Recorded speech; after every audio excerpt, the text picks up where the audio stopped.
Hey everybody, this is Deborah Richmond. You may have seen this quilt in one of my previous videos before on how to make the quilt using triangles on a roll. But this one I want to show you because I have quilted it using big stitch quilting, and I want to show you and tell you some things about that.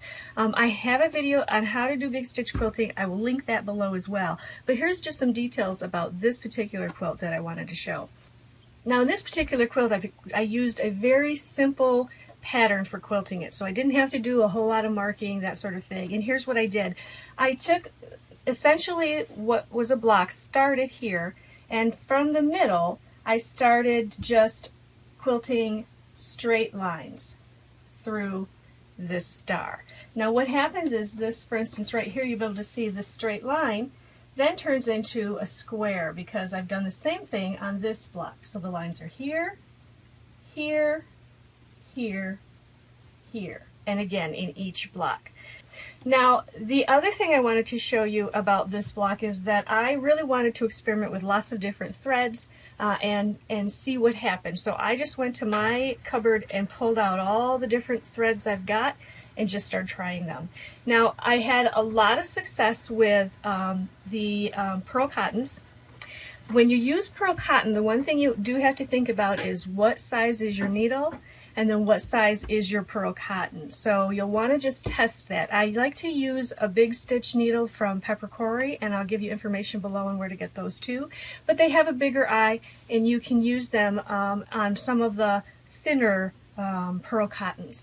I had a couple different sizes of pearl cottons. One was a heavier size, it was harder to pull through, so I decided not to use too much of that, and I went with a little bit smaller size. So really just test them out with the needle you're going to use to see what's going to work for you. Same thing with the embroidery floss, the 6-ply embroidery floss. I really like using that because you can then adjust how thick is that thread depending on how many ply you use. So sometimes I used all 6. That was a little bit harder to pull through. Sometimes I went down to 4 or 3, and I always got a nice effect.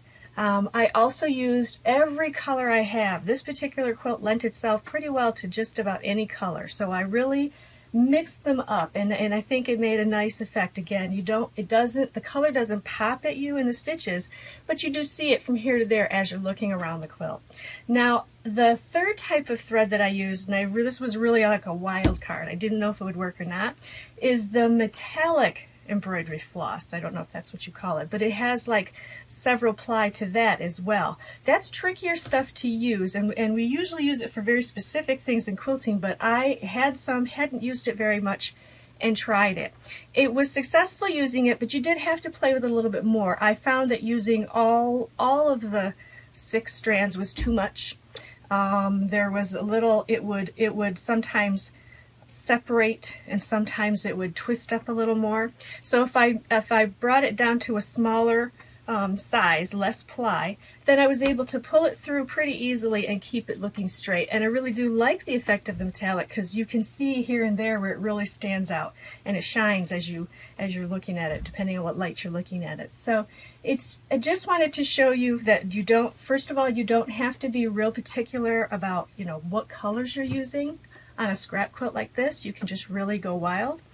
You don't have to be particular on what threads you're using. Just try different things you have and see what works. If you can pull it through the fabric and through the 3 layers, you're good to go. And also, again, I wanted to show you that for something like this, I really like to do hand quilting. I like to, whenever possible, do as little marking as I have to. Simple stuff so that it doesn't become a real laborious chore for me to mark a quilt. I just like to really get started. And this one, straight lines, very easy to follow the quilt pattern itself for the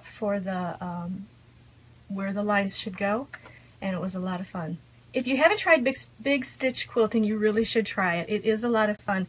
If you have never done any hand quilting, big stitch is a really nice way to get started because number one, it's faster.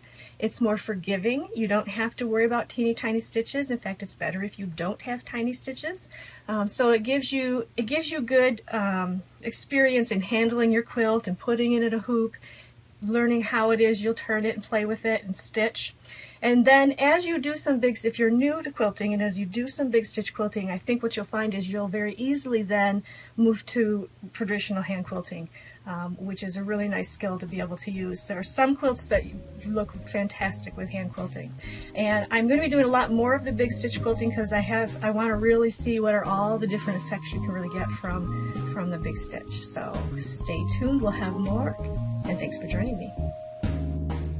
And be sure to subscribe to our channel. You can do so here by clicking the subscribe button. That way you'll find out about new videos as they become available.